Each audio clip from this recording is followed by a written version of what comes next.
In this video, I'm going to teach you how to activate O2 SIM card in Germany. It's a very easy process, so make sure to follow along. In this video, I'm going to teach you how to activate standard SIM cards from O2, so the physical SIM ones, and also how to activate eSIM cards. So regardless of which card you have, you will be able to get this process done and use your new O2 SIM card. So to start, if you have a standard physical one, then all that you have to do is plug it into the SIM tray on your device. So this is going to work for any smartphone. All that you have to do is pop out the SIM tray and input or insert your O2 SIM card. Once the O2 SIM card is properly placed into the SIM tray, you can put it back into your device. Like I said, this is going to work for any device. Usually, you just need to use a little tool to get the SIM tray out, put it in, and then you can close it again.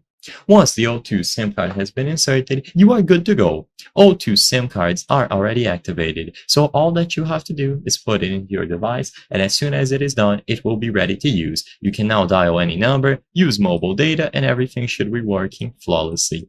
Alternatively, if you have an eSIM card, then you will have to do some additional steps. So go over to the settings on your device and find the mobile service or cellular options. So in this example here, I have an iPhone, so you just go over to mobile service. Inside of mobile service, you will be able to find the eSIM configuration options. So choose add eSIM, and once this is done, you can now choose between the options. Usually for O2 SIM cards, you will be using a QR code. So this option here. So just choose to use a QR code. It is going to go through the setup process after you scan this QR code, and once it is done, you can continue. You will be able to use all of the functionalities of your eSIM as long as your specific smartphone supports eSIMs to be used.